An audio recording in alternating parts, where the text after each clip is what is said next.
prophète et lui dit. Gabriel vint voir le prophète et lui dit, « Ô Mohammed, qu'as-tu fait? Tu as récité aux gens quelque chose que je ne t'ai pas apporté de la part de Dieu, et tu as parlé de ce qu'il ne t'a pas dit. » Rapporté par Al-Tabari dans le Talir, volume.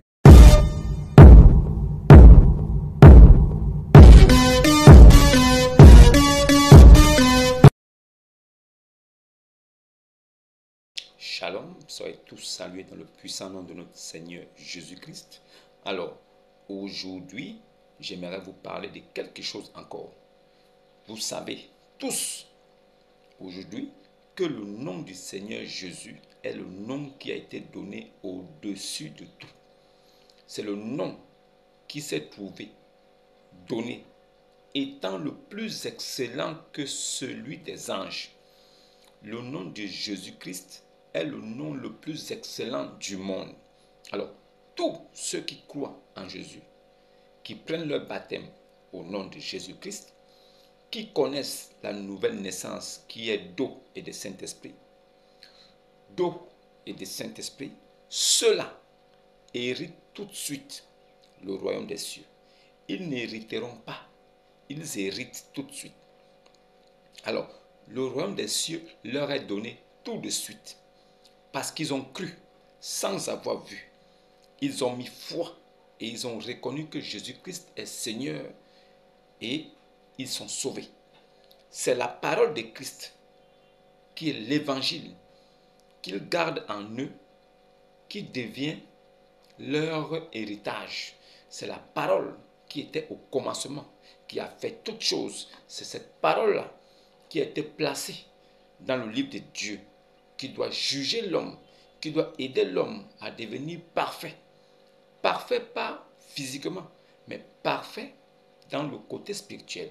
Alors, il est justifié, sanctifié par la même parole.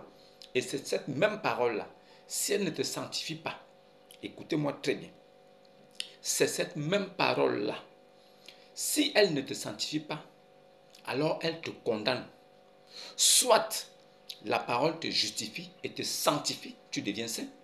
Soit cette même parole te condamne et tu iras tranquillement en enfer. Tous les musulmans qui sont déchus de la grâce, qui n'ont pas cru que l'Éternel a effectué le déplacement, tous les Moussaï Lama, qui n'ont pas accepté que lui, Dieu, le Père Tout-Puissant, a changé de dimension. Il est parti de l'éternité pour se rendre dans la dimension humaine où nous sommes. Alors, étant dans l'éternité, il était esprit, se mouvant au-dessus des eaux. Cet esprit-là, qui créait toutes choses, et toutes ces choses qui ont été créées dans l'éternité sont éternelles. C'est pourquoi les anges sont éternels. Les chérubins sont éternels avec Dieu. Ils cohabitent avec Dieu. Nous, les hommes, nous sommes des dieux, mais des petits dieux. Mais cependant, nous mourons comme des hommes. Nous sommes des dieux, mais cependant, nous mourons comme des hommes. Cela signifie que Dieu, ayant changé de dimension, il est parti de l'éternité pour se retrouver dans la dimension humaine. Il nous a créés étant dans la dimension du monde humain. C'est pourquoi ce corps physique disparaîtra. C'est voué à disparaître. Vanité des vanités. Quels qu'en soient les biens matériels, quel qu'en soit le corps physique, la beauté que vous pouvez avoir, vous disparaîtrez. Quelles qu'en soient les formes, le joli visage, la figure qui plaît, quel qu'en soit le physique, quel qu'en soit ce que vous avez, bien matériel, physique, toutes ces choses disparaîtront ou vous disparaîtrez avant ces choses. Mais dans les deux cas, il y aura disparition de l'un ou de l'autre. Mais le côté qui ne disparaîtra jamais, c'est le côté spirituel. C'est ce côté-là que vous devez chercher à préserver dès maintenant. C'est ce côté que vous devez chercher à garder dès maintenant. Et vous reconnaîtrez à travers cela que c'est Jésus-Christ qui est Seigneur. C'est lui qui donne un vrai salut, un salut éternel que l'homme ne pourra jamais perdre tant qu'il sera vivant, tant qu'il mourra aussi, quelles qu'en soient les circonstances, ce salut ne disparaîtra jamais. Vos communautés où on vous dit que le salut disparaît, que le chrétien peut perdre le salut, ce sont des communautés des maudits, des bâtards spirituels. Ce sont des communautés des impies. Ce sont des communautés des malsains. Il y a des communautés des saints, ceux qui suivent la doctrine des saints apôtres de Christ. Ceux-là, ils sont des saints. Ce sont des églises saintes. Mais il y a des malsains qui font de la parole de Dieu ce que Dieu n'a pas dit. Ceux qui commettent l'iniquité, ceux qui blasphèment contre le Saint-Esprit, qui disent des choses qui ne sont pas dans la parole de Dieu. Ceux-là, c'est l'église des malsains. Ils existent, ils se réclament aussi d'un Jésus. Mais ce n'est pas du Jésus que nous on se réclame. Il faut faire la nuance. Ils se réclament d'un Jésus qui n'est pas le nôtre. Nous là, le Seigneur Jésus que nous suivons, c'est celui qui est né à Bethléem, celui qui est né dans une bergerie, celui qui a grandi, qui est allé au temple à 12 ans, qui enseignait les savants, celui qui, ayant eu 33, 32 ans, il a commencé son ministère, lui qui a dit que son royaume n'est pas de ce monde, lui qui a dit qu'il ira nous préparer des places et que si cela n'y était pas, il nous l'aurait dit. Il va nous préparer des places. Plus tard, il reviendra nous chercher. Lui, il savait où il allait. Il savait ce qu'il faisait. Il savait que le royaume des cieux l'appartient et il sera avec nous là-bas. Il y en a qui sont venus après lui, qui ne savaient ni où ils allaient, qui ne savaient même pas pourquoi ils sont venus, qui étaient dans les ténèbres. Ceux qui le suivaient étaient des ténébreux aussi. C'est lui qui a dit que son Dieu et ses anges, ils prient tous pour les permettre à eux, pour leur donner la possibilité à eux de sortir des ténèbres là où ils sont pour la lumière. Alors, la question qui est posée, c'est comment peux-tu venir de la part de Dieu et ne pas savoir ce que Dieu fera de toi et ni de ceux qui te suivent? C'est quoi cette affaire? C'est quoi cette affaire? Et aujourd'hui, on nous dit, on nous brandit ce gars, Ibn Abi Kabsha, que c'est lui qui est le dernier des prophètes, le modèle parfait. La question qui est posée, c'est modèle parfait, qu'est-ce que cela signifie? Alors, nous allons rentrer plus en détail sur ces choses aujourd'hui, car cette vidéo est spéciale. Vous allez découvrir des choses encore que vous ignorez, et cela va vous scandaliser de plus. Alors, nous allons commencer rapidement. Vous allez comprendre. La musique est haram. La musique est mauvaise selon l'islam. La musique n'est pas une bonne chose selon l'islam. Selon l'islam, quand le prophète se baladait, Ibn Abi Kabsha, quand il écoutait les flûtes de musique, il bouchait ses oreilles. Alors, il bouchait ses oreilles pour ne pas écouter la musique. Parce qu'apparemment, la musique, c'est une possession démoniaque. Celui qui écoute la musique, c'est comme s'il écoutait Satan lui chanter des mélodies à l'oreille. Et s'il accepte, ou bien si cela lui plaît, en même temps, paf, lui là, il ira en enfer. Parce que ses oreilles ont écouté la musique venant de Satan. Donc toute musique, tout son de flûte ou d'autres choses, écouté par un moussaïlama, s'il met c'est-à-dire s'il est séduit par cette musique, il ira tranquillement en enfer. C'est selon le Al-Qur'an, c'est selon l'islam, selon le culte satanique du diable imposé aux hommes sur la terre. Voilà donc Ismaël Aka qui vient pour dire non, ce n'est pas parce que, ce n'est pas par rapport à ce que tu as fait, ce n'est pas le côté spirituel, ce n'est pas à travers le côté, c'est ce que tu as en dedans de toi, ce n'est pas l'aspect physique, ce n'est pas. Écoutez le miracle du Coran, écoutez le miracle du Coran, le miracle du Coran. Le Coran vous dit, les livres islamiques vous disent qu'il ne faut pas écouter la musique. Le Coran précise très bien que la musique est haram. Cela signifie que mauvaise. la musique est mauvaise. C'est une œuvre du diable. Selon l'islam, la musique est une œuvre du diable. Comment est-ce que Ismaël Aka, il vient dire que chanter des versets coraniques, cela est miraculeux. Chanter des choses que tu as lues sans comprendre le sens, c'est miraculeux. Voici le miracle du Coran. Je vais vous présenter quelqu'un. Ce n'est pas par la fonction qu'il fait en public. Ce n'est pas parce qu'il est fonctionnaire. Ce n'est pas parce qu'il a un bel aspect. Ce n'est pas parce qu'il est... C'est par rapport à ce qu'il a en dedans de lui. Il a en dedans de lui les chansons des livres d'histoire, des contes de fables.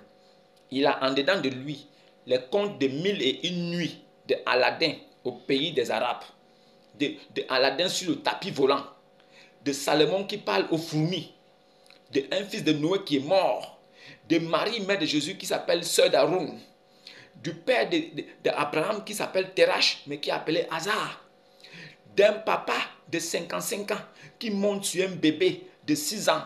Il a Mougou. Voilà les chansons qu'il faut chanter. Et quand tu chantes ça, tu es proche de Allah. C'est ça les miracles du Coran. C'est ce qu'il faut chanter. Il faut chanter ça. Il faut chanter. Hein? Il présente quelqu'un qui va venir chanter. Chanter. L'interdiction du Coran. L'islam interdit la musique. Tout bruit qui tire vers une musique est interdit dans l'islam. Mais qu'est-ce qu'ils font? Ils prennent des versets coraniques, là où on raconte des histoires de oh Marie, je vais mettre fin à ta vie. Oh Jésus, je vais mettre fin à ta vie terrestre et t'élever vers moi et mettre jusqu'au jour de la génération tout ce qui ne t'a pas suivi et mettre ce que ceci. Oh non, il n'y a personne parmi vous qui ne passera pas par l'enfer, car il s'agit là d'une sentence irrévocable de la part de votre Seigneur. Et ensuite, nous délivérons ceux qui étaient pieux et nous y laisserons les injustes agenouillés. C'est ça là. Voilà ce qu'ils prennent. Ils mettent ça en mélodie et ils commencent à chanter. Et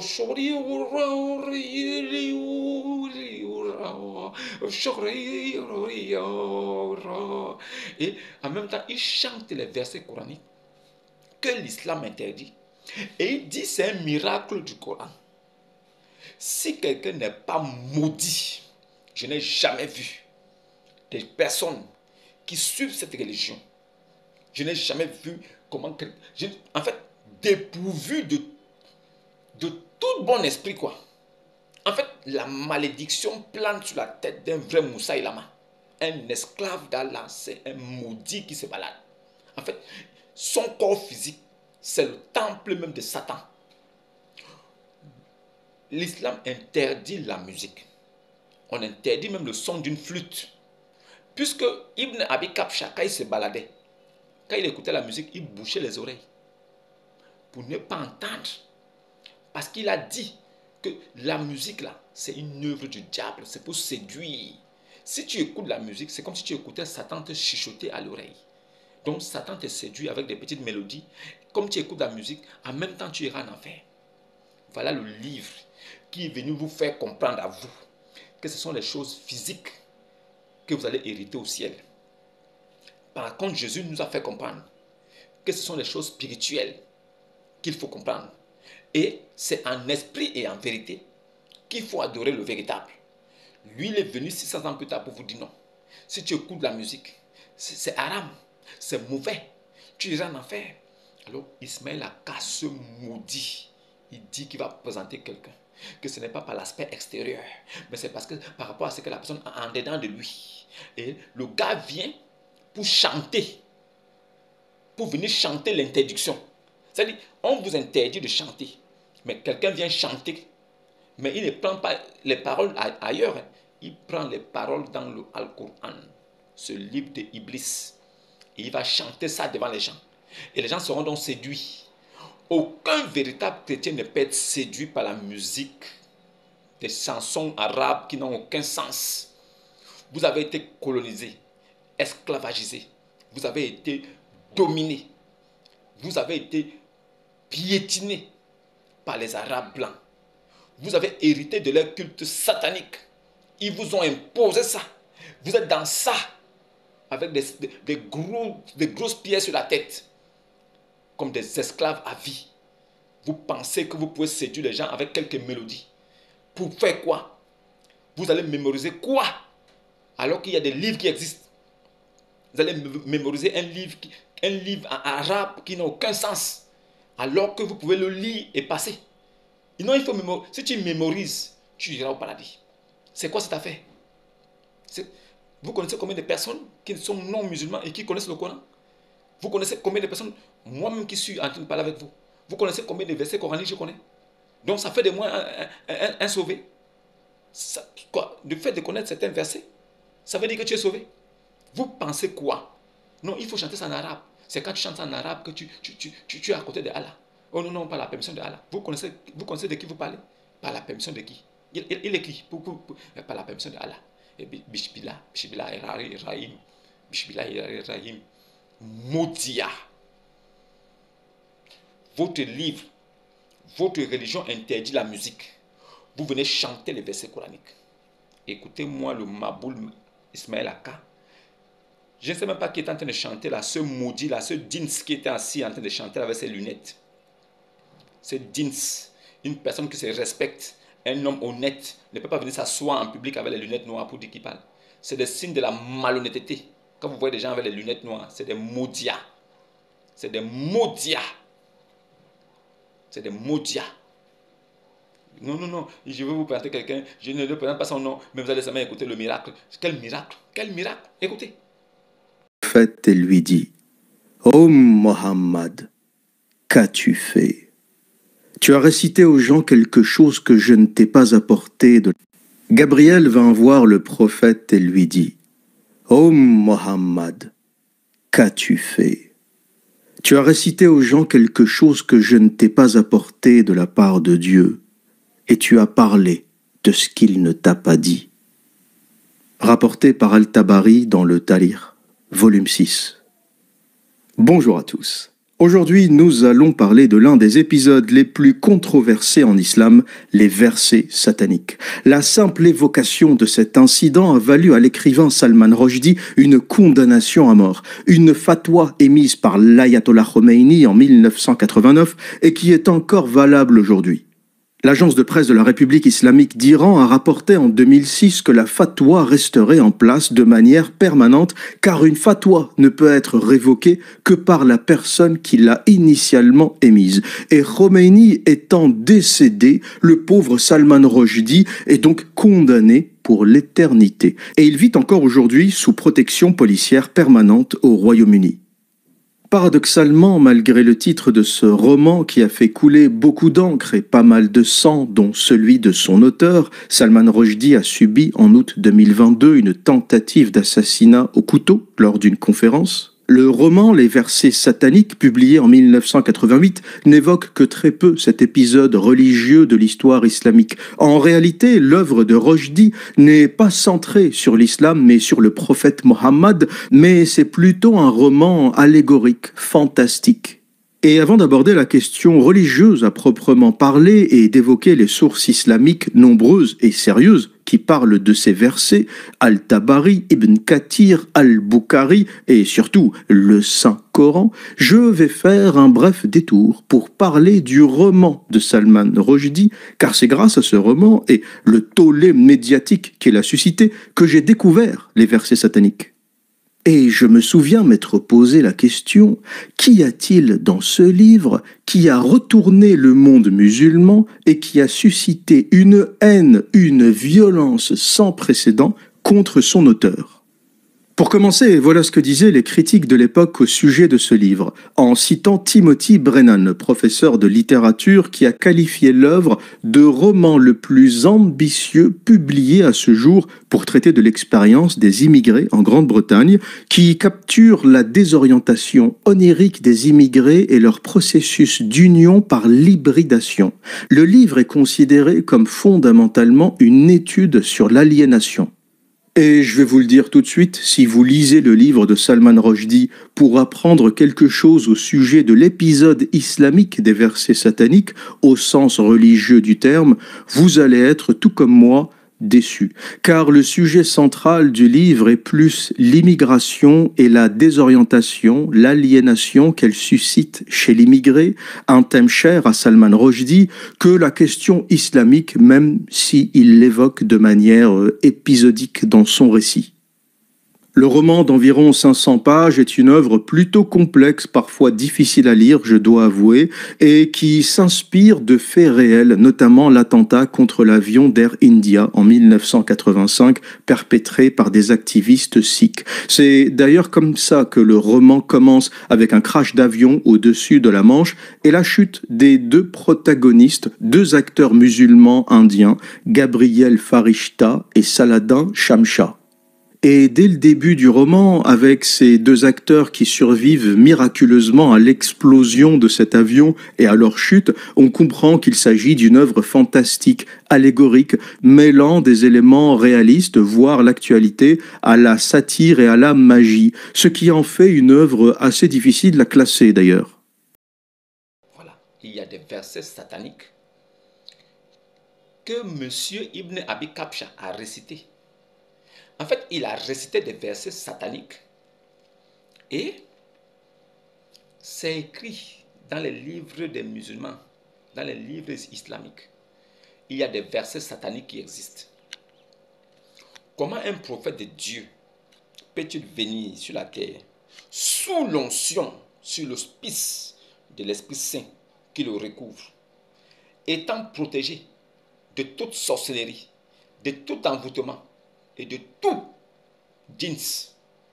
Comment peut-il être possédé par Satan jusqu'à dire des versets coraniques sataniques qui sont écrits par ses compagnons? Qu'est-ce qui prouve que ce n'était pas seulement ce jour-là qu'il était possédé? Alors, s'il a été possédé par l'esprit satanique, par l'esprit de Satan, pour pouvoir écrire des versets coraniques, est-ce que ce n'est pas depuis le début qu'il a été séduit, conquis? Est-ce que ce n'est pas depuis le début qu'il a été possédé par cet esprit satanique qui lui a fait écrire ce livre? Est-ce que ce livre n'est pas l'inspiration de Satan? Puisque, selon les sources que nous avons, Satan serait venu de temps en temps à la place de Djibril. Selon les sources sûres que nous avons, Satan serait venu comme Djibril est venu annoncer des versets coraniques à Muhammad ibn Abi Kabsha.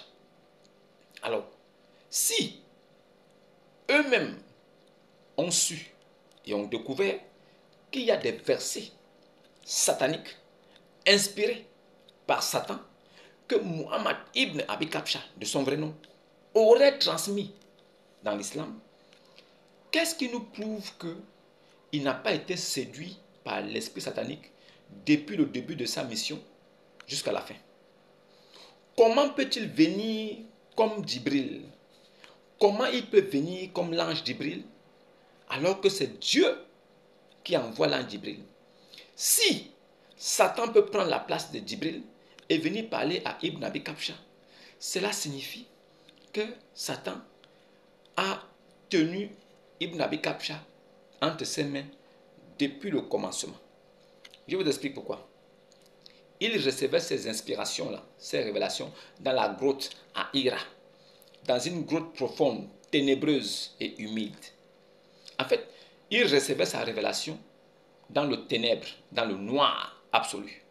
Une grotte ténébreuse, humide. Il recevait ses inspirations là-bas. Il sortait de la grotte là-bas pour venir dire que voilà ce que l'esprit m'a dit. Cet esprit-là, nous ne savons pas si c'était l'ange Gabriel ou pas. Mais comment l'ange Gabriel peut venir te donner des révélations de Dieu dans une grotte ténébreuse et humide? Pourquoi? L'ange Gabriel vient te donner des révélations partout où tu te trouves. Il n'a pas besoin de venir te donner ça dans une grotte. Et en même temps, si c'est vraiment l'ange Gabriel qui vient te donner cette inspiration-là, ça devait être dans la continuité de ce qui a déjà été fait. Alors, pourquoi les révélations qui viennent plus tard, après le Messie, sont contraires à ce que le Messie a laissé comme enseignement? Donc, le Messie qui est donc venu et qui a accompli tous les miracles prodigieux jusqu'à ressusciter les morts, lui là, il doit trouver des faux, ou bien des usurpateurs, ou des menteurs, pour que l'homme, le modèle parfait de l'islam, soit reconnu comme vrai, ou pour vrai. Alors, si le modèle parfait de l'islam est reconnu pour vrai, cela signifie que le Messie est faux. Pourquoi? Toute interdiction que le Messie a donnée aux enfants d'Israël a été balayée de la main par celui qui est venu plus tard chez les Arabes, disant qu'il vient de la part d'un Dieu qui s'appelle Allah. Maintenant, si les versets sataniques sont sortis de la bouche de Mohammed, cela signifie que Satan pouvait avoir l'emprise sur lui. Et un homme de Dieu qui est séduit et qui est saisi par Satan ne peut pas être un homme de Dieu. Un homme de Dieu qui sort de sa bouche des versets sataniques venant de la part de son Dieu, je pense qu'il était possédé par Satan depuis le début.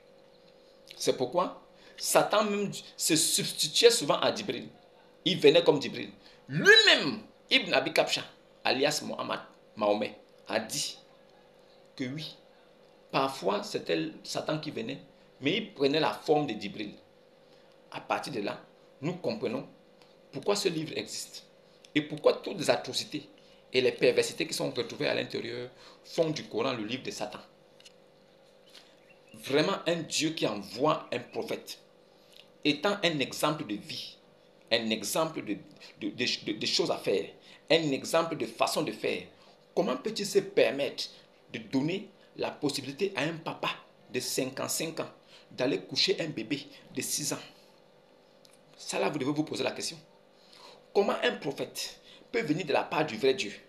Mais sa femme Ali décède. Il descend dans la tombe.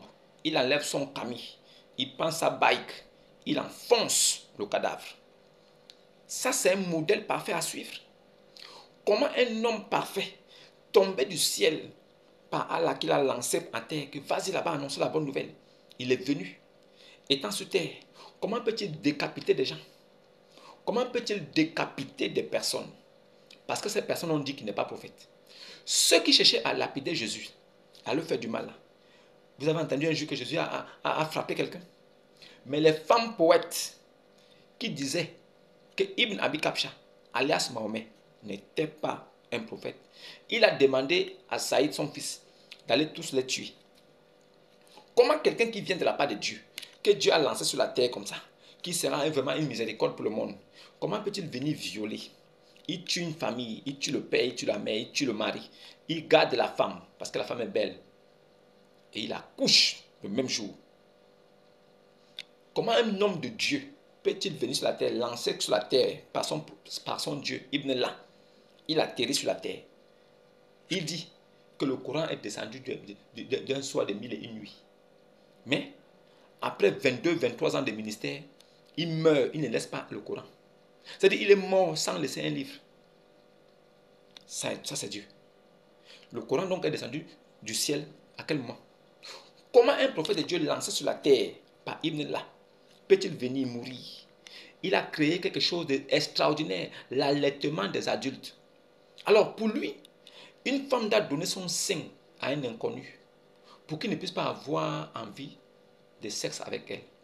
Donc, toute femme musulmane que vous voyez à la route là, si vous la voyez, en même temps, approchez-vous d'elle. Vous dites non, je ressens des envies de faire l'amour avec toi. Pour que je ne puisse pas avoir les envies, donne-moi ton sein. Elle doit être capable de t'amener dans un endroit tranquille. Elle enlève son truc. Elle te donne son sein. Tu suces. Parce que, en suçant le sein d'une femme musulmane, l'envie sexuelle s'en va.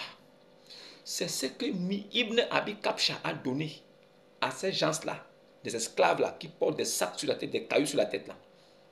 C'est ce qu'il leur a donné. Voilà les enseignements qu'il est venu les transmettre.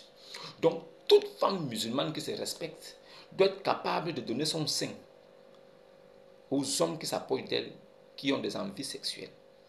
Donc, si j'ai une envie sexuelle, je peux m'approcher d'elle. Elle me donne son sein. Je suce.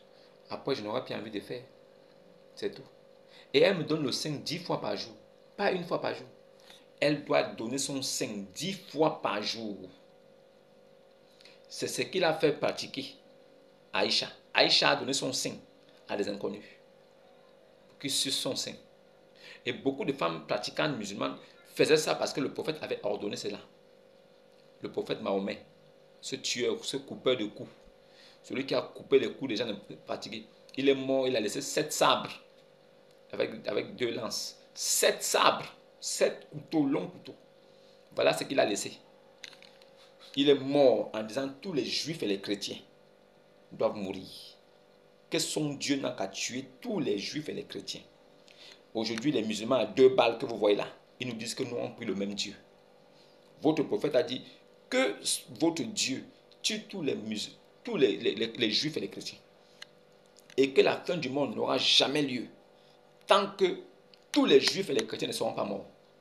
C'est ce qu'il a dit. Et qu'en ce temps-là, si un chrétien ou un juif va se cacher derrière un caillou, le caillou dira, oh musulman, viens, viens. Il y a un juif aussi ou un chrétien qui est là. Il est caché, il vient le tuer.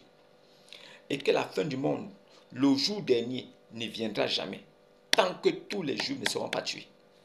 C'est là. Vous venez aujourd'hui nous dire que nous avons pris le même Dieu. Vous allez aller dire ça aux gens qui ne connaissent pas, qui n'ont aucune connaissance. Vous allez aller dire ça aux gens qui ne sont pas chrétiens. Vous ne pouvez pas vous approcher d'un véritable chrétien et venir raconter vos bêtises là. Vous ne pouvez pas. Vous ne pouvez pas venir dire ça. Votre type là a laissé plus de 42 versets. Tuez-les, combattez-les. Tuez-les, combattez-les. Un livre qui incite à la violence, au meurtre, à la transgression des lois internationales. Le livre qu'on appelle le Al-Coran. Ce livre ne devrait pas exister. C'est le livre du viol légalisé. Un livre là où on force des femmes à aller en mariage avec des gens qu'elles ne veulent pas. On dit mariage forcé. Et on dit c'est la religion de vérité. Où les femmes n'ont aucun droit. Les femmes n'ont aucun respect. On ne les respecte pas. Elles sont comme des objets sexuels. Lui-même, Mahomet, il avait dit que la femme, c'est un objet sexuel. La voix de la femme, c'est un objet sexuel. Une femme qui met du parfum et qui passe près d'un homme, c'est un objet sexuel. Lui-même, un soir, il était assis avec ses compagnons. Alors, un peu plus loin, il y avait une femme qui était en train de travailler. La femme était en train de cultiver. Donc, elle s'était courbée en train de travailler. Et Ibn Abi Kabsha, alias Mahomet, à distance là-bas, il a vu comment la femme s'est courbée. Donc, le fait que la femme soit courbée lui a donné une envie. Il s'est levé de l'endroit où il était. Il a traversé la piste. Il est parti la retrouver là-bas dans le champ où elle était. Il a soulevé son camis. Il a soulevé la robe de la fille. Quand la fille a vu quelqu'un soulever sa robe derrière comme ça, quand elle voulait se relever comme ça, elle a vu que c'était Ibn Abi Kabsha. En même temps, elle est revenue, elle s'est replacée comme elle était. Il a enfilé, il a tapé ça là-bas. Quand il a fini de la taper, il est revenu tranquillement comme si de rien n'était. Il a pris son habit, il a essuyé, il est revenu s'asseoir avec ses compagnons, continuant à parler comme s'il n'y avait rien. Donc lui, il pouvait taper tout ce qu'il voyait devant lui. S'il a vu et qu'il veut taper, personne ne peut l'empêcher. C'est pourquoi il a instauré le muta, le zawaj al-muta, la pratique de la prostitution légalisée par le dieu Satan. Le dieu Satan a légalisé la prostitution dans l'islam. Le zawaj al-muta, c'est une pratique où un homme, quand tu vois une femme qui te plaît, tu peux donner de l'argent, tu la loues pour des services sexuels. En même temps que tu jouis d'elle là, tu lui donnes aussi de l'argent. Maintenant, quand tu finis de jouir d'elle et tu la donnes de l'argent, quand tu la laisses là, qui donc va venir la prendre pour la garder? Si vous passez votre vie à appliquer, en vivant et à pratiquer le zawaj al-muta, donc ça veut dire que chaque fois que vous voyez une femme qui vous plaît, vous lui proposez de l'argent et vous la couchez, vous la laissez. Maintenant, quand vous couchez une femme, vous la laissez, qui viendra la prendre? C'est la religion là que nous devons suivre. C'est ça là qui est la religion de vérité. Votre mensonge n'ira jamais loin. Vous ne pouvez pas. Vous-même, vous dites que pour devenir musulman, il faut réciter la shahada. Dans votre shahada, qui est le tawhid, votre shahada, votre profession de foi, pas confession, profession de foi. Dans la profession de foi, il faut lever l'index au ciel. Et il faut dire l'eau. C'est-à-dire qu'il n'y a de Dieu que Dieu. Unique. Il n'y a de Dieu que Dieu. Unique. Tawhid. Il n'y a de Dieu que Dieu. Unique. Tawhid. Il n'y a de Dieu que Dieu. Unique. Unicité. Comment il ne peut qu'avoir un seul Dieu et il est unicité? Comment un seul Dieu peut être unicité? Mais si Dieu est Dieu, il n'a pas besoin d'unicité. Le Tawhid veut dire l'unicité. Ça veut dire qu'ils ont regroupé beaucoup de dieux de leur tête. Ils ont rempli là. C'est devenu le nous de Allah. Ce nous de majesté que vous voyez là, nous Allah, nous avons, nous, c'est un regroupement de plusieurs divinités qu'ils ont associées. Ils ont aussi pris Issa, les pipis de l'âne, les urines de l'âne là, ils ont aussi pris les urines de l'âne, ils ont ajouté. Ils n'ont pas pris Jésus, hein. Ils ont pris les urines de l'âne. Puisque Isaïe du Al-Coran signifie les urines de l'âne. Donc, ils ont donné le nom à notre Seigneur Jésus, les urines de l'âne. Donc, l'insulte qu'ils ont pour les chrétiens, ce n'est pas aujourd'hui. Ça veut dire qu'ils insultent les chrétiens depuis 620. Depuis les années pré-islamiques jusqu'à la venue de Mohammed, ils insultent les chrétiens. Ils n'en ont pas fini avec ça. Dans les mosquées, tous les vendredis, ils sont là-bas pour dire que Dieu n'a qu'à maudire tous les chrétiens. Dieu n'a qu'à maudire tous les chrétiens. Ils ont quelque chose contre les chrétiens. Le problème, c'est que nous ne sommes pas des exhibitionnistes. Nous ne sommes pas des personnes qui veulent montrer. Il ne faut pas que les gens voient. On ne marche pas comme ça pour pouvoir dire que nous sommes chrétiens. Nous sommes chrétiens, vous êtes où? Ou bien on ne se regroupe pas dans des endroits pour prier, pour que tout le monde voie qu'ils sont en train de prier là-bas. On n'a pas besoin d'aller remplir les routes ou de créer des embouteillages pour dire qu'on veut prier. Nous, on prie dans nos cœurs, dans nos maisons, en cachette. Les gens ne savent pas. Mais nous prions en cachette chez nous. Nous faisons nos prières dans nos cœurs, sans éveiller l'attention, sans montrer au monde. On n'a pas besoin de montrer aux gens qu'on est croyant. Nous, on sait qui on est. Et on connaît l'héritage qu'on a déjà, étant vivant. Vous êtes dans une religion où vous ne comprenez rien. Quand tu finis de faire l'eau, tu confesses qu'il n'y a de Dieu que Dieu. Tu l'as déjà vu où? Quand tu confesses que oui, il n'y a de Dieu que Dieu, tu l'as déjà vu où? Ton Dieu de Mohammed, ton Dieu de Mahomet là, que tu veux confesser là, tu l'as déjà vu où? Tu le confesses, mais tu l'as déjà vu où? Tu l'as vu où? Tu le confesses, pourquoi? Et tu le confesses en unicité. Et quand tu finis de le confesser, tu dis maintenant que Muhammad Rasoul Allah, et c'est Muhammad qui est son prophète. Donc, du début de la création, tous les prophètes qui sont passés successivement jusqu'à Jésus ne sont pas les prophètes de Allah. C'est Muhammad Rasoul Allah. Il n'y a que lui. Il n'y a de Dieu que Dieu. Et c'est lui qui est son prophète. Nous, on a compris. On ne prie pas le même Dieu. Nous ne prions pas le même Dieu. Nous ne sommes pas ensemble. Vous avez votre Dieu et nous avons notre Dieu à nous. Nous ne prions pas le même Dieu. Nous ne prions pas le même Dieu. Jamais. Les versets sataniques qui ont inspiré Mohammed sont venus de Satan lui-même. Et, sans vous cacher, j'ai un frère qui était devenu musulman. En fait, il s'est islamisé, comme ils disent. Et c'est comme ça qu'il a commencé à apprendre les charabia là. On lui a appris à réciter cela. Lui-même, n'ayant pas une bonne intelligence, il s'est efforcé à faire du mimage, du mimétisme. Donc, on lui dit Riberaro, il dit aussi Riberaro. C'est comme ça. Quand tu dis Rimi, d'accord. C'est comme ça qu'il a aussi copié. Alors, un jour, pendant qu'on parle, il me dit non. Vraiment, lui, il fait des prières, tout ça. Et il est en train de faire une prière en ce moment-là. Non, vraiment, je n'ai qu'à m'islamiser. Hein.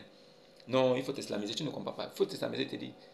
J'ai dit pourquoi? Il me dit non, parce qu'il y a des choses que si tu étais déjà musulman, je pourrais te montrer, tu devais faire tout, tu devais avoir l'argent, quoi. J'ai dit avoir l'argent comment? Il dit non, tu ne devais pas manquer l'argent. Je dis mais moi, je suis content du peu que j'ai. Je ne me contente pas de chercher d'avoir de l'argent. Ma vie là, ne se résume pas seulement à avoir beaucoup de milliards pour être heureux. Moi, je suis heureux avec le peu que j'ai. Donc, si tu me dis que je ne veux pas manquer d'argent, c'est dans quel sens? Il me dit non, lui, il est en train de faire une prière là et il est en train de payer.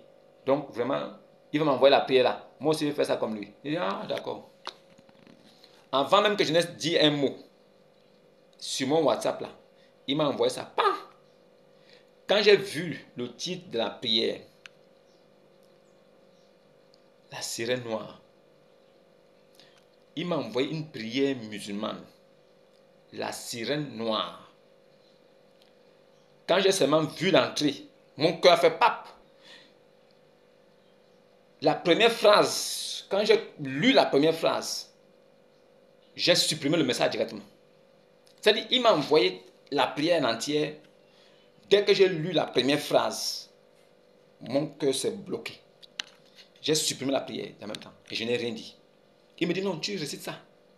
Tu attends 2 heures du matin ou combien, ou 2 heures ou quoi là, tu récites ça. Et il faut sortir, te mettre à tel endroit. Tu te tiens vers la lune. J'ai dit, c'est pas possible. Mais donc c'est ça là, être musulman. Donc, il y a des rites, des incantations, des choses qu'ils font pour pouvoir être à l'abri du besoin. Ils se battent pour des choses spirituelles? Non. Ils se battent pour les choses physiques, charnelles. Ils veulent l'argent. Ils veulent le succès sur la terre. Voilà à quoi se résume le bonheur d'un esclave. Nous là, nous ne cherchons pas ces choses. Jamais. Nous cherchons la vérité. Et la vérité, c'est en Jésus seulement.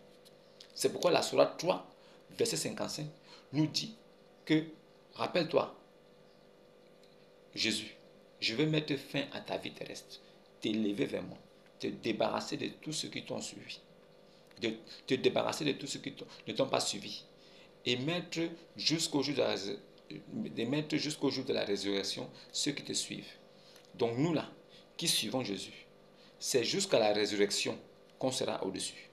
Ce n'est pas ce que le Maboul Madid là avait dit, que non, ceux-là, ça concernait les enfants d'Israël de ce temps-là. Ça concernait les enfants d'Israël de ce temps-là. Ça ne vous concerne pas. Ça ne vous concerne pas. Ça ne vous concerne pas. Donc, il prend un verset qui est clair, qui dit mettre au-dessus jusqu'à la résurrection. Lui dit ça concerne les gens de ce temps-là. Et vous, vous l'appelez docteur. C'est vous qui l'appelez docteur. Mettre jusqu'à la résurrection. Ça veut dire que ça concerne les gens de ce temps-là. Bon, je ne peux pas me déranger pour ça. C'est votre héritage. Mais, j'ai honte à votre place. J'ai honte. Votre type là, il n'est pas un prophète. Il n'a jamais été un prophète. Vous prenez des noms français, vous transformez ça en langue arabe. Donc, ça veut dire que quelqu'un qui devient musulman, s'il s'appelle Jean, le jour qu'il devient musulman, vous l'appelez Yahya. En l'appelant Yahya, est-ce que ça fait que ça n'est plus Jean? On l'appelle Jean en français, John en anglais. Maintenant, vous venez l'appeler Yahya. Mais c'est toujours John, c'est toujours Jean. Vous changez le nom, vous traduisez un nom français en arabe, mais ça signifie toujours le même nom. Tout ça pour que vous fassiez la différence entre ceux qui sont avec vous et ceux qui ne le sont pas. Donc, tu parles des Jean à Yahya. Ça veut dire que c'est toujours le même Jean qui est Jean en arabe, mais qui se prononce maintenant Yahya. Rien n'a changé. Sauf que tu es colonisé par les Arabes pour qu'on t'impose la langue arabe. C'est une imposition. On t'impose ça. Tu ne vas pas t'asseoir. Assalamu alaikum rahmatoulaye, l'ange du bien à gauche. Assalamu alaikum rahmatoulaye, l'ange du bien à droite. Après maintenant, tu as 2 anges à gauche, 2 anges à droite. Tu salues l'ange du bien. Après tu salues l'ange du bien. Il y a une femme musulmane qui m'avait expliqué cette affaire. Elle m'a dit non. À cause de ça là, elle est quittée dans ça. Elle avait rencontré un monsieur, il était imam. Le monsieur l'a appelé comme sa femme esclave. Donc, femme esclave, c'est la 5e. Alors, il lui montre comment il faut prier. Il lui dit, quand tu arrives, tu t'assois comme ça. Tu dis, assalamu alaikum rahmatoulaye à gauche, assalamu alaikum rahmatoulaye à droite. Maintenant, elle lui a demandé que pourquoi je salue à gauche et je salue à droite. Il a dit non, parce que tu salues l'ange du bien, après tu salues l'ange du mal aussi. Elle a dit, mais ils sont où? Il lui dit non, ils sont là. Tu ne les vois pas seulement, mais ils sont là. C'est aussi comme ça que le type là avait dit, Mahomet, qu'il y a des dins et il y a le monde des dins. On se pose donc la question, quand est-ce que lui il est parti dans le monde des dins, aller les prêcher l'islam là-bas? On se pose la question. Et lui aussi, le monde des dins là se trouve où? Il n'a jamais dit. Si vraiment il connaissait là où le monde des dins se trouvait, il devait dire non, le monde des dins se trouve à tel endroit. Mais c'est parce que c'est un fabule. C'est-à-dire que c'était quelqu'un qui était possédé par des esprits impurs. Il était possédé par des démons. Aucun véritable prophète de Dieu ne peut être possédé par un démon. Mais lui, il était possédé par des démons. Les gens l'ont suivi dans ça. Ils iront en enfer avec lui. Lui-même, en tant qu'humain, personne. Tout ce qu'il a fait, c'est des abominations seulement. Il n'est même pas un modèle à suivre. Son style de vie n'est pas un style qu'on peut enseigner. le Coran va à l'encontre de toutes les lois internationales. Si vous suivez réellement le Coran c'est un livre qu'il faut bannir, qu'il faut détruire, brûler. Parce qu'il va à l'encontre des lois qui régissent le bien-être du monde. C'est un livre qu'il faut détruire. Ce livre n'a pas droit d'exister. Ces gars-là, ils lisent ces livres où on incite à la violence, au meurtre, au cannibalisme, à la pédophilie, au l'homosexuel. Un livre qui incarne toutes les abominations qui sont répugnantes et qui sont condamnées par le monde. Se trouve dans le Coran. Mais le Coran circule sur la terre et personne n'en parle. Parce que c'est un livre qui use de corruption, qui achète des gens, qui paye des personnes, qui paye des consciences pour subsister. Ce livre doit être expertisé par des experts et décortiqué pour pouvoir être vu clairement et détruit. Ce livre doit disparaître. Ce livre doit disparaître. Ça va à l'encontre de toutes les chartes du monde. Tout ce qui est convenable que le monde a instauré est détruit dans ce livre. Et vous suivez ça. C'est le livre des vérités. Le miracle du Coran. Il a chanté. Moi aussi, je vais chanter un verset qui n'a pas de sens. Je vais vous chanter aussi un verset. Vous allez comprendre que quand il chante là, c'est vous qui croyez que c'est merveilleux. Il n'y a rien de bon dedans dans ce qu'il chante. Ils prennent des versets qui sont écrits et ils chantent ça. Il n'y a rien de bon. Bon, prenons l'exemple d'une sourate. Vous allez voir. Pour vous prouver que ce sont des bêtises. Je vais encore prendre l'exemple d'une sourate. Bon, prenons la sourate 70, verset 40. Bon, chantons ça aussi. Oh non, je jure du soleil, je jure par le Seigneur, du couchant et du levant, que nous sommes capables. Je jure par le Seigneur du levant et du couchant que nous sommes capables. Quand c'est chanté par une mélodie, ça devient comme ça. Ça veut dire, il prend une sourate que toi tu peux lire tranquillement, tu comprends, tu passes. Il transforme ça en chanson. Et il lit ça en mettant beaucoup d'émotions dedans. Et tu dis, c'est vraiment le miracle de Dieu. Mais ça dit quoi? Rien de bon. C'est dans ça qu'on vous a attaché comme des esclaves. On vous a mis dedans. Vous dites que la musique est haram, condamnée par Dieu. C'est même vous encore qui râlez dans les versets coraniques. Vous prenez dans votre livre du Coran, vous lisez. Après lecture, vous transformez ça en chanson. En ce moment-là, ce n'est plus miracle, ce n'est plus malédiction, ce n'est plus l'œuvre du diable, c'est devenu maintenant l'œuvre de Allah. Parce que c'est chanté, parce que ce sont les versets coraniques. Quand on dit chanson, ça veut dire tout ce qui est chanté est mauvais. Donc ne chantez plus les versets coraniques. S'il vous plaît, arrêtez de chanter ça. Ouvrez votre Coran tranquillement devant la face du monde. Lisez les versets coraniques devant tout le monde et n'essayez pas de traduire. N'essayez pas. Oh non, n'interprétez pas. N'interprétez pas. Lisez tranquillement de façon littéraire. Ceux qui vont suivre, ils vont comprendre. Vous n'avez pas besoin de dire que non, ça veut dire, ça ne veut pas dire, c'est ce qui est écrit qui est là. Voilà. C'est ce qui est écrit. Arrêtez ça. Arrêtez les interprétations. Arrêtez les interprétations. Laissez-nous lire ce qui est là.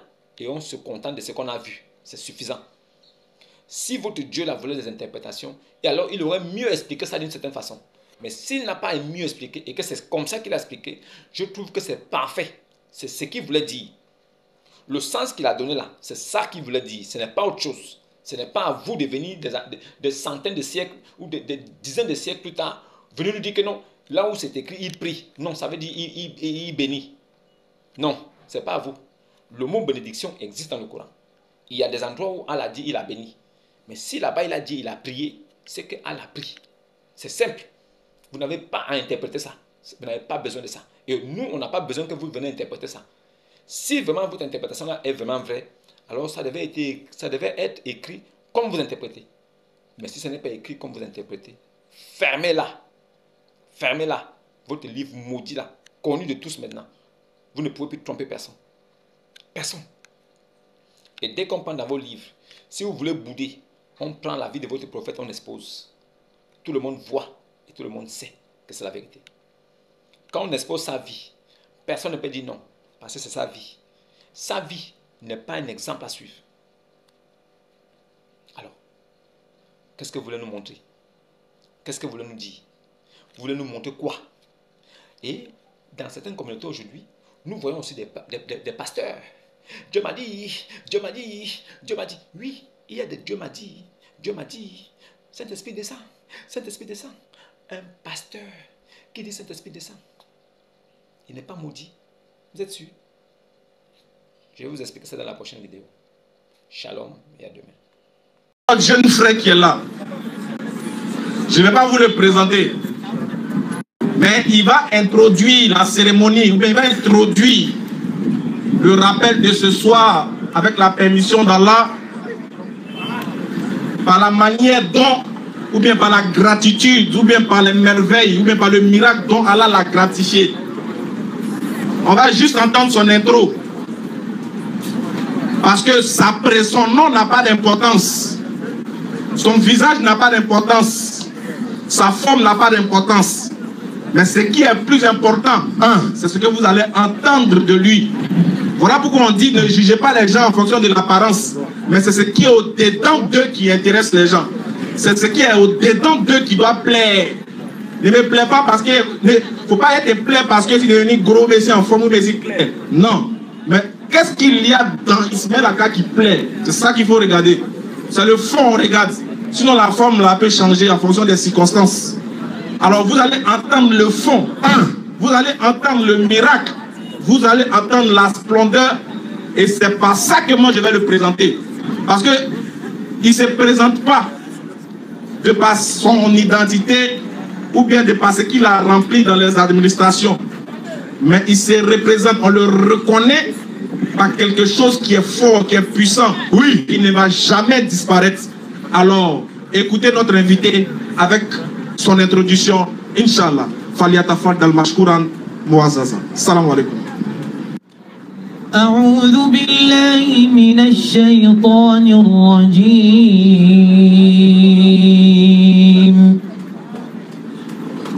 بسم الله الرحمن الرحيم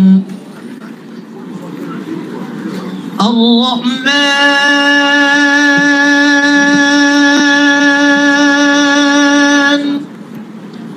علم القرآن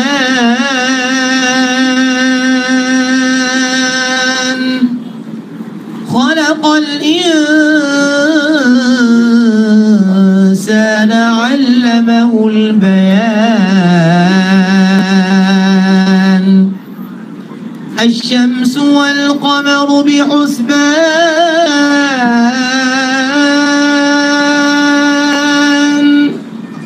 والنجم والشجر يسجدان. Qui peut être aujourd'hui la signification de la musique, d'accord? Car comme vous avez vu tout à l'heure, on avait bien dit, les chants sont autorisés, mais avec certaines conditions, et les chansons ne sont pas autorisées, d'accord? Donc, on comprend bien qu'à travers cette ayah, à travers ce hadith, que ce n'est pas autorisé dans notre religion. De plus, nous avons un exemple concret. Celui d'Abdullah ibn Omar, radiallahu anhu, lors d'un voyage, il a entendu le son d'une flûte d'un berger. Tout simplement, qu'est-ce qu'il a fait, Abdullah ibn Omar? Devinez qu'est-ce qu'il a fait? Il a mis ses doigts dans ses oreilles, d'accord, pour ne pas être envoûté par le son de cette flûte-là. Et il a rapporté aussi qu'il a vu le prophète sallallahu alayhi wa sallam agir de la même sorte. Donc vous voyez là, on a un exemple concret comment les compagnons, comment le prophète sallallahu alayhi wa sallam se comportait envers les instruments musicaux. Et nous avons plein de hadiths, nous avons plein d'autres ayats qui vont dans ce même sens-là. Et le but vraiment du musulman aujourd'hui, c'est essayer de s'éloigner de cette musique-là qui risque tout simplement de le retarder dans son apprentissage, dans sa religion, dans son développement religieux, dans son développement spirituel. Car comme vous pouvez savoir, dans notre cœur, deux choses ne peuvent pas cohabiter ensemble. La musique et le Coran. C'est soit la musique qui va chasser le Coran de ton cœur, c'est soit le Coran qui va chasser la musique de ton cœur.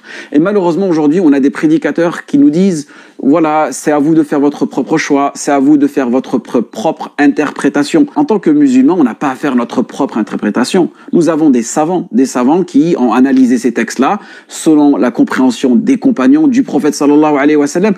Et vous voyez aussi d'une manière naturelle que n'importe quel musulman croyant, s'il écoute de la musique, croyez-moi qu'au fond de son cœur, il va sentir une petite gêne. Et cette petite gêne-là, ça te montre que quelque part, c'est un péché. Mais malheureusement, on a maintenant des personnes qui viennent avec des nouveaux avis ou des anciens avis, mais qui ne sont pas réellement des avis concrets, d'accord, tout en respectant la divergence qu'il peut avoir en certains musulmans. C'est pas parce que nous avons une dizaine d'imams ou de musulmans qui ont pris un avis et on a un ou deux, trois imams ou un, deux, trois savants qui ont pris un certain avis là, on va délaisser l'avis majoritaire des savants, d'accord. Et aussi, le musulman, lorsqu'il demande à un savant, son but que se tranquillise les cœurs, c'est pas avec la musique. Beaucoup de gens ils disent, beaucoup de gens tu les entends dire quoi? Tu sais quoi, avant de dormir, mets ce son, mets-le dans tes AirPods et laisse-toi guider. Ah, tu vas voyager. Oh là là, tu vas partir loin. Tu vas être bien. Tu ne pourras apaiser ton cœur que par la religion d'Allah. Des fois, tu fais un rappel à un frère ou une sœur qui fait un rappel à une sœur. Et au bout de 3-4 minutes, elle lui dit c'est bon, on peut parler d'autre chose, ça suffit. Et si nos cœurs ils étaient en bon état, on se rassasierait jamais des paroles d'Allah. Vous entendez? Et là, vous avez remarqué, regardez, on est dans la mosquée, on est assis, on est entre nous. Et plus d'une personne parmi vous, elle se sent bien. Pourquoi? Parce qu'on évoque Allah, parce qu'on parle d'Allah. C'est ça qui nourrit les cœurs.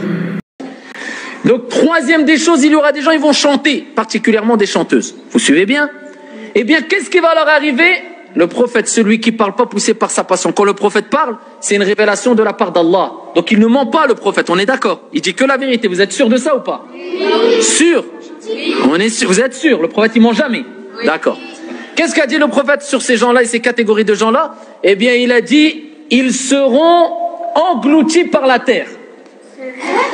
Et ils seront transformés en singes et en porcs. C'est qui l'a dit? C'est le prophète Mohammed alayhi salatu wassalam. On suit bien, on baisse les mains et on se tait. Écoutez bien. Ça veut dire quoi? Ça veut dire qu'il y a des gens, parce qu'ils ont tellement désobéi à Allah, ils ont tellement écouté la voix de Shaitan, et ils ont persisté dans ça, qu'il y a des catégories de gens qui vont être engloutis par de la terre. Ici. Vous avez écouté, non? Bon, maintenant, moi aussi, je vais vous montrer que je peux aussi être un miraculeux. Mais à la différence de ce bâtard qui est passé là, moi, je vais vous chanter ça en langue française. Voilà! Il faut qu'on aille dans cette base-là. Vous prenez, vous chantez seulement ça en une seule langue, alors que l'islam interdit la musique. Mais vous chantez quand même les versets coraniques. Il n'y a pas plus maudit qu'un Moussaïlama. Il n'y a pas plus maudit qu'un esclave de Ibn La. Il n'y a pas plus maudit. Vous ne trouverez pas plus maudit sur la terre qu'un esclave de Ibn La. Ça veut dire que sa secte interdit la musique. Mais lui prend son livre, il prend les versets qui sont dedans, il chante ça. Et il te dit que non, il est dans la vérité. Bon, on va prendre la sourate 33, verset 56. Sourate 33, verset 56. On va aussi chanter ça. Je vais vous montrer le miracle du Coran. Mais moi, je sais que Allah, il se réclame d'être le Dieu tout-puissant. Il se réclame d'être le créateur de toutes choses. Si vraiment il se réclame d'être le créateur de toutes choses, je sais qu'il peut comprendre aussi la langue française. Je suis sûr. Je suis même en transe. Le Saint-Esprit est déjà là avec moi. Saint-Esprit descend. Oui, je suis en transe. Donnez-moi un amen. Voilà. N'importe quoi. Je vais vous chanter les versets coraniques aussi. Vous allez voir les miracles du Coran. Mais en langue française. Je sais que mon Allah, il comprend toutes les langues. Je sais. Je sais. Je sais que mon Allah comprend toutes les langues, même la langue française. Alors je vais m'évertuer à vous chanter ça en langue française. Sourate 33, verset 56. s'arrête. Allah et ses anges, ils prient sur le prophète. Oh, vous aussi qui croyez, priez sur le prophète et adressez-le vos salutations. Voilà. Vous voyez, vous pouvez aussi faire des miracles en chantant en français, en chantant en langue française. C'est possible. Je vais vous donner encore un autre miracle du Al-Qur'an. Il n'y a personne parmi vous qui ne passera par l'enfer. Ça, c'est aussi un autre miracle du Coran. Je vais aussi vous donner un autre miracle du Coran.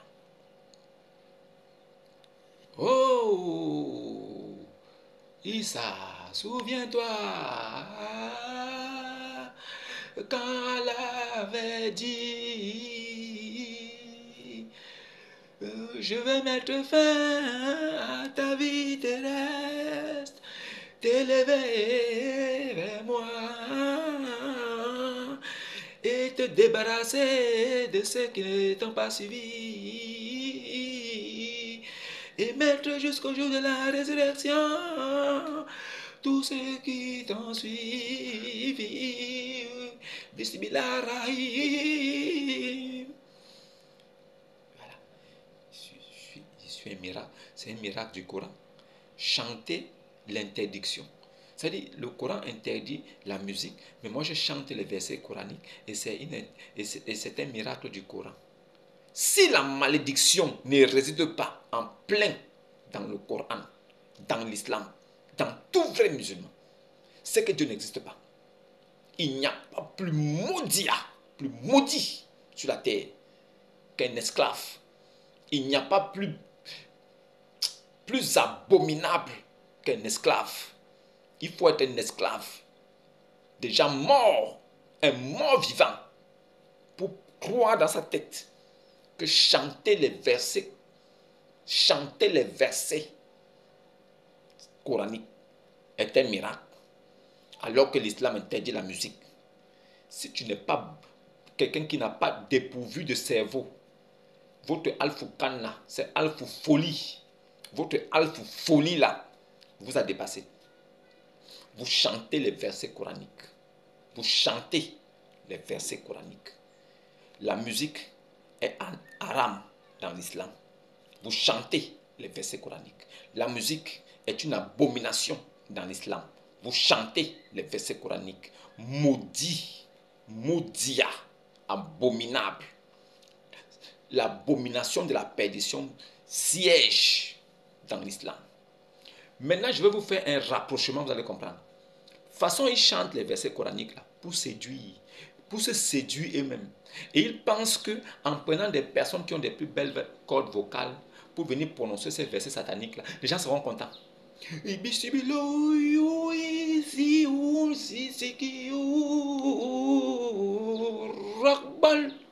En même temps, non, le prophète ne parle pas sur l'effet de l'émotion.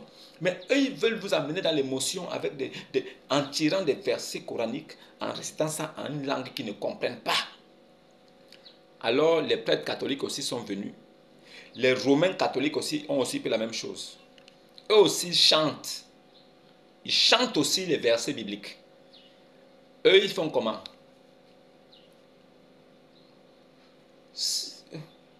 Eux, ils prennent... Rouli siki sous la soukula. Les chrétiens sont à côté là, les soi-disant chrétiens catholiques romains là. Amen.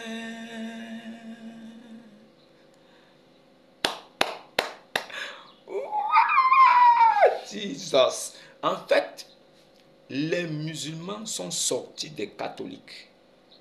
L'islam est sorti des catholiques C'est pourquoi ils répètent toutes les mêmes choses. Catholique, chapeau. Musulman, chapeau. Catholique, chapelet. Musulman, chapelet. Catholique, parfum de Saint-Michel Archange. Grosse sel de mer, gros grain. Livre des secrets pour devenir riche. Quand tu vas dans l'islam. Kori. Avec tissu rouge, tissu noir. Avec gris-gris, sang de poulet, sang de coq. Avec beaucoup des épingles, plus la corde noire.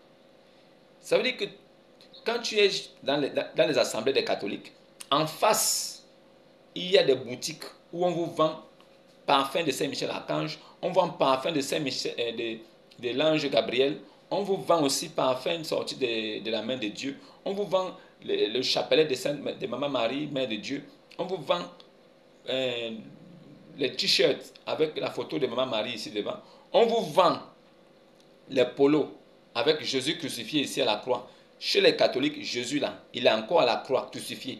Il n'a pas encore ressuscité. Son corps n'a pas encore été enlevé de la croix, descendu de la croix et vraiment mis dans un sépulcre. Jésus n'est pas encore ressuscité chez les catholiques. Il est encore sur sa croix, bien accroché. Et Marie, sa mère, est encore là, en train de le regarder, en train de pleurer. Le même Jésus encore, il est sur une petite statuette. Maman Marie le porte entre les mains. Il est là comme ça. C'est des statuettes là qui sont fabriquées de mains d'hommes, que eux-mêmes les catholiques vont acheter à prix d'argent. Ils ramènent dans leur paroisse, ils déposent dans un endroit précieux et les gens viennent se prosterner devant un morceau de bois là. Ils viennent comme ça, Maman Marie, je vous salue, Maman Marie, pleine de grâce. Le Seigneur est avec vous, vous êtes bénie toute. Oui, c'est-à-dire que l'ange est venu dire que je te salue, toi Marie, toi à qui une grâce a été faite. Les prêtres catholiques ont dit non, je vous salue. C'est devenu une prière, une salutation, une intro. L'ange venait dire, c'est-à-dire il venait transmettre une nouvelle à Marie. Alors il salue parce qu'il est poli. Non, les prêtres catholiques ont pris ça. C'est devenu une prière. Vous tous qui faites prière de Maman Marie, je vous salue là. Vous êtes des abominables. Vous ne connaîtrez même pas le lieu où se trouve la porte qui va au paradis. Vous tous qui chantez Maman Marie pleine de grâce là, vous qui récitez ça avec chapelet, je vous salue Marie, Marie, pleine de grâce, le Seigneur est avec vous, vous êtes bénie, je vous salue Marie, notre Père qui est aux cieux. Vous qui faites ça, vous allez lire l'heure. Vous allez lire l'heure. Vous n'êtes pas dans la vérité. Vous n'avez jamais été chrétien. C'est en vous là que Jésus dira, arrière de moi, bouc de Satan, je ne vous ai jamais connu. C'est vous là. Quel est votre exemple dans les Saintes Écritures? Là où un apôtre avait un chapelet. Quel est votre exemple dans les Saintes Écritures? Là où Jésus lui-même tenait un chapelet, il comptait en chantant. Ça veut dire il faut chanter des versets. Il faut chanter des prières. En même temps, tu fais passer les grains de chapelet. Qui vous a dit que c'est ça qui sauve? Qui vous a dit que les grains là, c'est quoi? Qui vous a dit que les affaires de Dieu là, il faut rester 5 fois, 6 fois pour qu'il te voie? Donc toi, quand tu veux parler à quelqu'un, il faut lui dire la même chose 10 fois pour qu'il t'écoute. Quand vous marchez, est-ce que la nature elle-même ne vous enseigne pas? Pourquoi vous pouvez être sauvage comme des ânes, comme ça? Qu'est-ce qui n'a pas marché dans vos vies? Donc quand vous vous baladez dans la vie là, quand vous voulez dire quelque chose à quelqu'un que vous rencontrez, mon frère bonjour, oui, mon frère bonjour, mon frère bonjour, oui, mon frère bonjour. Il te dit bonjour, oui, mon frère bonjour, oui, bonjour, mon frère bonjour, oui, bonjour, mon frère bonjour. Donc ça veut dire, pour que tu saches qu'il a écouté et qu'il a accepté ton bonjour, il faille que tu lui répètes ça 10 fois. Et quand tu as fini de dire 10 fois, maintenant tu dis, je voulais te parler de quelque chose là. Oui, mon frère, je voulais te parler de quelque chose là. Je voulais te parler de quelque chose. Ou bien, je suis venu te dire que non, demain il faut qu'on aille ensemble au chantier. D'accord, oui, on ira vers 7 heures. Ok, je suis venu te dire que demain on ira au chantier. Vers 7 heures. Oui, d'accord, j'ai compris. Non, je suis venu te dire que non, demain on ira au chantier vers 7 heures. Oui, non. Mais je suis venu te dire que demain on ira au chantier vers 7 heures. Oui, non, j'ai compris. Bon. Je suis venu te dire que demain on ira au chantier vers 7 heures. Donc il faut répéter ça 10 fois pour qu'il comprenne. Parce que la première fois quand tu as répété, il n'a pas compris. C'est dans ça là que nous on va vous suivre. Donc même dans la nature, on s'exprime une fois. Dès qu'on s'est bien expliqué, on s'est bien exprimé, la personne a compris, on passe à autre chose. Non, il faut tenir bon. Il faut taper comme un marteau. Bah, bah, bah. Non, il faut rester là. Il faut répéter les mêmes paroles. Les mêmes vaines paroles inutiles. Il faut répéter. Quand tu as dit une fois, la personne a compris. Ça ne suffit pas. Il faut le répéter la deuxième fois, troisième fois, quatrième fois, 5 fois. C'est ce que les catholiques font. C'est ce que les musulmans font. On les demande d'aller rester. Va rester la sourate Al-Fatiha 10 fois. Et tu restes la sourate Fatima 5 fois. C'est ce qu'on leur dit. Donc il passe à soi quelque part avec son chapelet. Il commence à réciter ça. Pour lui, tant qu'il récite plusieurs fois, il est vraiment incroyable. Qui vous a dit ça? Les catholiques aussi, c'est la même chose. Il est quelque part avec son chapelet. Non, je vous salue Marie pleine de grâce. Non, je vous salue Marie pleine de grâce. Je vous salue Marie pleine de grâce. Mère de Dieu, Mère de Dieu. Mère de Dieu, toi-même tu es intelligent. Sainte Marie, Mère de Dieu. Quand tu prends ta Bible, quand tu la lis, tu as vu où c'est écrit Marie, Mère de Dieu. C'est écrit où? Qui te motive? Quelles sont tes motivations? Qu'est-ce qui te motive pour que tu puisses dire Marie, Mère de Dieu? Qu'est-ce qui te motive? Zéro. Rien. Alors, qu'est-ce que tu fais? Qu'est-ce que tu fais? Pose-toi la question, qu'est-ce que tu fais? Puisque tu répètes une prière 10 fois, pour que ton Père qui est dans les lieux secrets écoute, il faut lui dire ça 10 fois. Donc, dans la même vie aussi, sur la terre, quand vous avez envie de dire quelque chose à votre père ou à votre mère, dites-lui la même chose 10 fois, pour être sûr qu'elle a compris.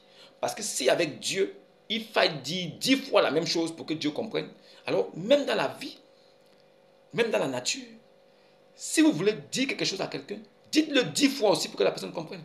Et si vous voulez faire quelque chose, faites-le 10 fois pour que ce soit sûr que vous avez fait. Pour que les hommes autour de vous sachent que vous avez fait quelque chose, alors faites ça 10 fois. Faites ça 10 fois. C'est-à-dire, vous sortez de votre maison, vous fermez la porte, vous revenez, vous rentrez, vous refermez, vous ressortez encore, vous fermez la porte, vous ressortez, vous revenez, vous fermez la porte, vous repartez, vous faites ça 10 fois. Pour que les voisins sachent que vous êtes vraiment sorti de chez vous. On vous dit que c'est en esprit et en vérité. Vous ne comprenez pas. Vous ne comprenez rien. Ce Maboul-là, Ismaël Aka, qui avait dit que le nom de Dieu c'est l'Éternel.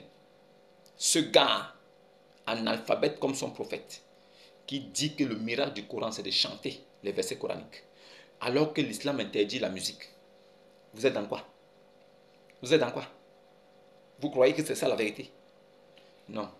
Éloignez-vous plutôt de là. Maintenant, il y a des versets sataniques. Il y a des versets sataniques. Regardez.